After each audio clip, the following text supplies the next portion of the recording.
Hi guys, welcome to Madly Meals. Hope you all are doing very good.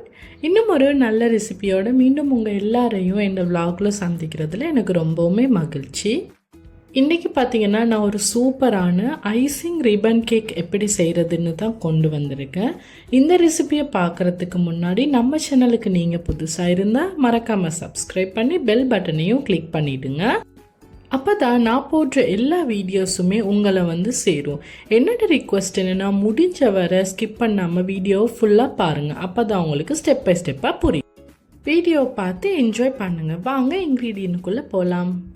அதுக்காக பார்த்தீங்கன்னா நான் 250 gram அளவு butter எடுத்து வச்சுருக்கிறேன். அதே போல் 250 கிராம் அளவு சுகர் எடுத்து வச்சுருக்கிறேன். 250 கிராம் அளவு மாவு எங்களுக்கு தேவைப்படும். அதே போல் 1/4 கப் அளவு எங்களுக்கு ஃப்ரெஷ் மில்க்கும் 2 டேபிள் ஸ்பூன் அளவு மில்க் பவுடரும் 2 டீஸ்பூன் அளவு எங்களுக்கு பேக்கிங் பவுடரும் தேவைப்படும். அது கூடவே பார்த்திங்கன்னா எங்களுக்கு green colour and pink colour தேவைப்படும். அதே போல் 5 to 6 முட்டை 250 கிராம் அளவு தேவைப்படும்.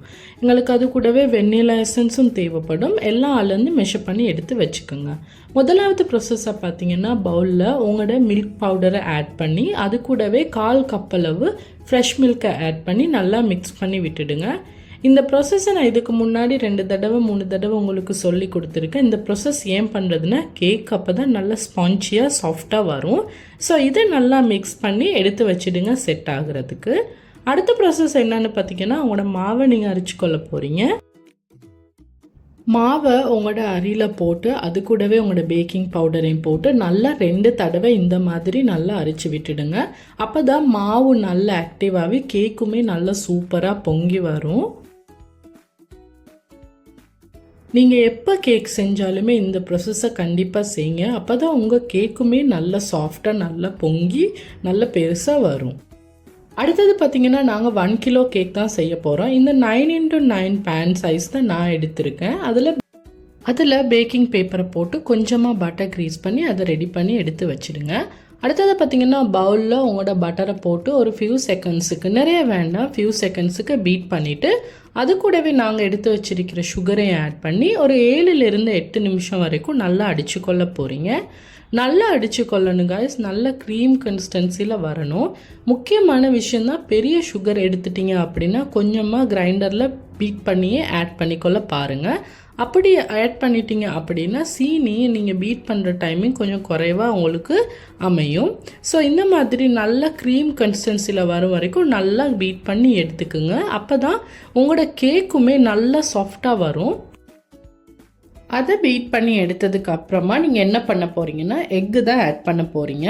ஃபஸ்ட்டுக்கு நீங்கள் என்ன பண்ணுங்கள், எக்கை ஒயிட்டையும் எல்லோவையும் தனித்தனியாக செப்பரேட்டாக பிரித்து எடுத்துக்கோங்க. ஃபஸ்ட்டுக்கு எல்லோ கரு இருக்குது பார்த்தீங்களா, அதை நீங்கள் ஒன்றா சேர்த்து நல்லா பீட் பண்ணிக்கோங்க.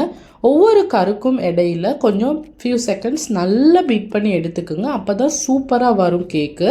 ஐசிங் போட போகிறதுனால நீங்கள் இந்த மெத்தடில் செஞ்சீங்கன்னா உங்களுக்கு கேக்கு சாஃப்டாகவும் வரும், ஆனால் கையில் பிடிக்கிற பதத்தில் வரும். அந்த பிஞ்சு போகாமல் உங்களுக்கு சரியான பதத்தில் அமையும்.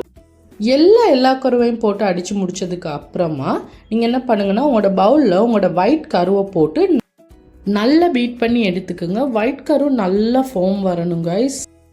நல்ல தண்ணி பதமே இருக்கக்கூடாது, அந்த அளவுக்கு நல்லா பீட் பண்ணிக்கோங்க. அப்போ தான் சூப்பராக வரும் கேக்கு. நல்லா பீட் பண்ணி நல்ல வால்யூம் எடுத்துக்கோங்க. அப்போ தான் சாஃப்டாக சூப்பராக இருக்கும். ஸோ உங்களுக்கு வீடியோவில் பார்த்தாலே தெரியும், நான் பீட் பண்ணி எடுக்கிற மெத்தட் உங்களுக்கு காட்டி கொடுத்துருப்பேன். நீங்கள் அந்த மெத்தடில் தான் நீங்களுமே செஞ்சு எடுக்கணும். பாருங்கள் காய்ஸ் எவ்வளோ சூப்பராக வந்திருக்குன்னு. இந்த மாதிரி நல்லா பீட் பண்ணி எடுத்ததுக்கு அப்புறமா இதை 2 பிரிச்சுக்குங்க. 2 பிரித்து ஆட் பண்ணி நல்லா பீட் பண்ணிக்கோங்க. ஃபர்ஸ்ட் ஒரு ஹாஃப் ஆட் பண்ணிக்கோங்க. அதை நல்லா பீட் பண்ணினதுக்கு அப்புறமா அடுத்த செட் ஆஃப் ஹாஃப் ஆட் பண்ணி நல்லா பீட் பண்ணி எடுத்துக்கோங்க. 2 தான் பிரிக்கணும். 2 பிரித்து எல்லாத்தையுமே ஆட் பண்ணி நல்லா அடித்து எடுத்துக்கோங்க. இந்த மெத்தடை ட்ரை பண்ணிங்க அப்படின்னா உங்களோட கேக்கு சூப்பராக வருங்க. அதே மாதிரி நீங்கள் சரியாக செய்யணும். அப்போ தான் நாங்கள் நினைக்கிற மாதிரி, நான் உங்களுக்கு சொல்கிற மாதிரி, வீடியோவில் காட்டுற மாதிரி ரிப்பன் கேக் உங்களுக்கு கிடைக்கும். அதை நல்லா அடித்து எடுத்ததுக்கு அப்புறமா தான் நீங்கள் மாவு போடணும்.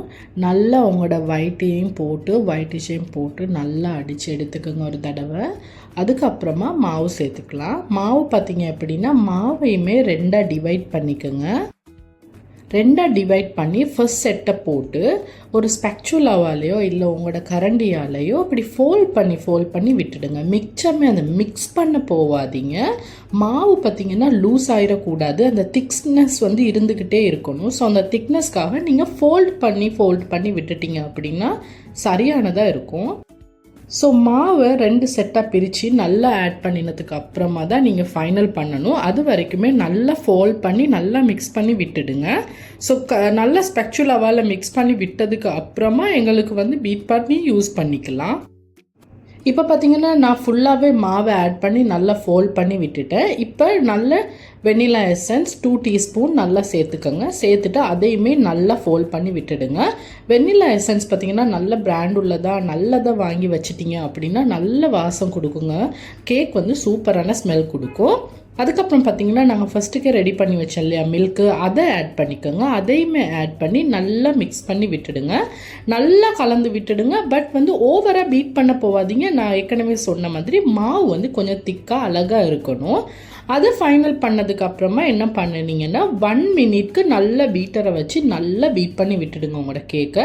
ஃபைனலாக நல்லா பீட் பண்ணி விட்டுடுங்க கைஸ். அதுதான் ஃபைனல் பீட்டிங்.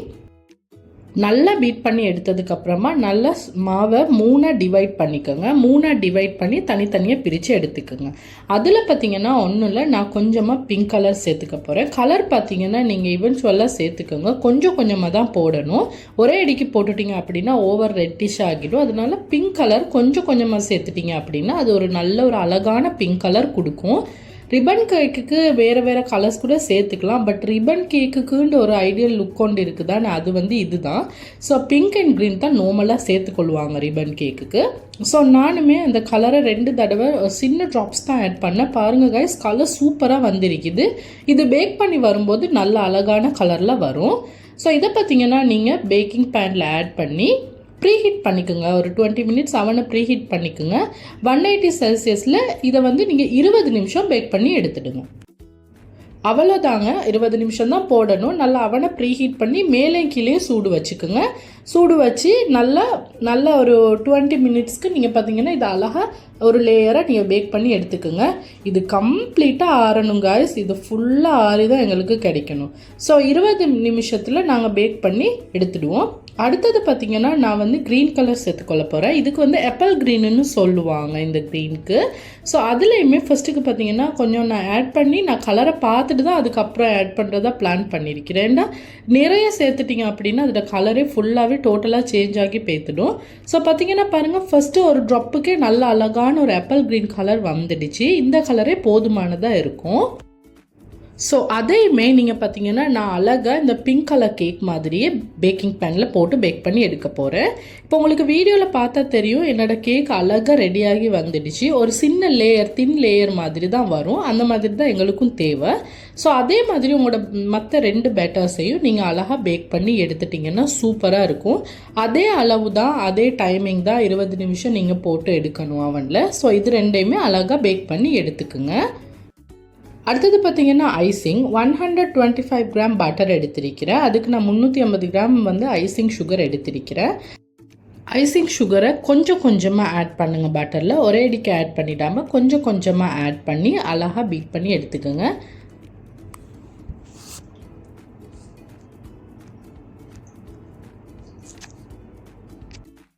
முதலாவதாக பார்த்தீங்கன்னா நல்ல பட்டரை க்ரீமி கன்சிஸ்டன்சிக்கு அடித்து எடுத்துக்கோங்க. நல்லா க்ரீமியாக இருக்கணும், கொஞ்சம் பேர்ல் ஒயிட் வர மாதிரி. அதுக்கப்புறம் அதில் பார்த்தீங்கன்னா 1 டீஸ்பூன் அளவு வெண்ணிலா எசன்ஸ் சேர்த்துக்குங்க.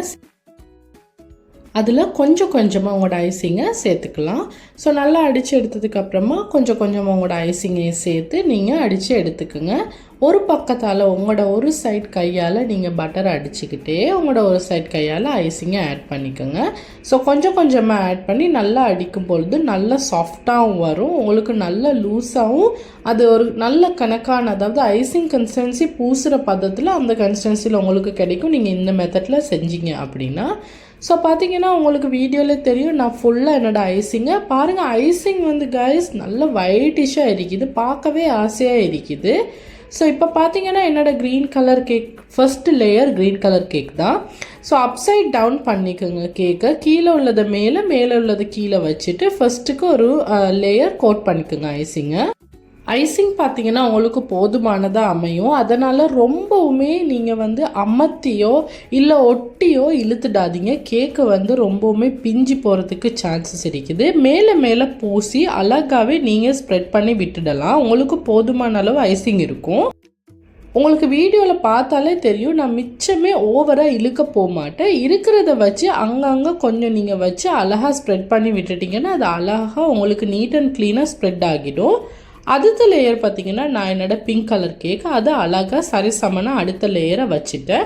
அதுக்கு மேலேயுமே அழகாக ஐசிங்கை நான் கோட் பண்ணி விட்டுறேன். முக்கியமான ஒரு விஷயம் தான், உங்களுக்கு பிடிச்சிருந்தா நீங்கள் இந்த ஃபுல் ஐசிங்கும் போடலாம் இந்த கேக்குக்கு. ஆனால் ரிப்பன் கேக்கு பார்த்திங்கன்னா இந்த மாதிரி 2 லேயர் போட்டுட்டிங்க அப்படின்னா ரொம்பவுமே டேஸ்டியாக இருக்குங்க. ஐசிங்கும் ரொம்ப ஓவராக இல்லாமல் ரொம்ப சுகரியாக இல்லாமல் ஒரு கணக்கான பதத்தில் கேக் டேஸ்ட்டும் இருக்கும், அதே போல் ஐசிங் டேஸ்ட்டும் உங்களுக்கு கிடைக்கும்.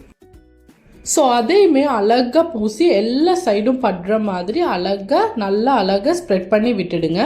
பார்க்கவே ஆசையாக இருக்குல்ல, எல்லாருக்குமே இது ட்ரை பண்ண முடியும் கைஸ். நீங்களும் இதை வீட்டில் கண்டிப்பாக செஞ்சு அசத்தலாம். இது அவ்வளோ பெரிய விஷயம் இல்லை, பார்க்க தான் கொஞ்சம் வேலை மாதிரி இருக்கும், பட் சின்ன வேலை தான். ஃபைனலாக பார்த்தீங்கன்னா என்னோடய பட்டர் கேக்கு அதை நான் அழகாக லேயர் பண்ணிட்டேன். எல்லாமே பட்டர் கேக் தான், அதாவது இதுக்கு நான் களை போடலை. களை போடாமல் நான் இதை ப்ளேஸ் பண்ணிட்டேன் டாப்பாக. ஸோ கொஞ்சம் பட்டர் ஐசிங் இருந்ததுனால நான் அதை சைடில் மட்டும் கொஞ்சம் அங்கங்கே பூசி விட்டுட்டேன். உங்களுக்கு பிடிச்சிருந்தால் இப்படி செய்யலாம், அப்படி இல்லாட்டி செய்யாமலும் விடலாம். ஸோ அந்த மாதிரி அழகாக பூசிட்டு நீங்கள் ஃப்ரிட்ஜில் போட வேண்டிய அவசியம் இல்லை, ஆல்ரெடி இது ரெடியாகி தான் இருக்குது. பட் நீங்கள் மேக் ஷூர் பண்ணிக்கோங்க உங்களோட கேக்கு நல்லா ஆறி இருக்கணும்.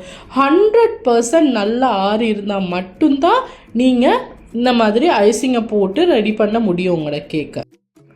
அதுக்கப்புறம் பார்த்தீங்கன்னா அழகாக பீஸ் போட்டுக்கலாம். உங்களுக்கு பிடிச்ச மாதிரி நீங்கள் பீஸ் போட்டுக்கலாம். மறந்துடுவான கைஸ், கண்டிப்பாக நீங்கள் இதை நினைவு வச்சுக்கோங்க. உங்களோட கேக் வந்து கம்ப்ளீட்டாக ஆறி இருக்கணும் ஐசிங் போடுறதுக்கு. அப்போ தான் ஐசிங்குமே அழகாக செட் ஆகி உங்களுக்கு கேக் சூப்பராக ரெடியாகி கிடைக்கும். ஸோ நீங்களும் டெஃபினட்டாக இதை பார்ட்டிக்கு உங்களோட வீட்டில் ஏதாச்சும் விசேஷம் இருந்துச்சு அப்படின்னா, ஏதாச்சும் கேக் ஃபங்க்ஷன்ஸ் இருந்துச்சு அப்படின்னா, அவசரமாக வீட்டுக்கு வராங்க, Eid, any festival, any occasions, any time try பண்ணக்கூடிய ஒரு கேக்குங்க. பார்க்கவும் அழகாக இருக்கும், டேஸ்ட்டுமே அல்டிமேட்டாக இருக்கும். ஸோ டெஃபினட்டாக நீங்களும் இதை ட்ரை பண்ணி பார்த்துட்டு எனக்கு கீழே கமெண்ட்டில் சொல்லுங்கள். அதே போல் மறக்காமல் சப்ஸ்கிரைப் பண்ணி பெல் பட்டனை கிளிக் பண்ணிடுங்க for more recipes and videos. இன்னும் ஒரு நல்ல வீடியோடன் நான் மீண்டும் உங்களை சந்திக்கும் வரை, until then take care, bye bye.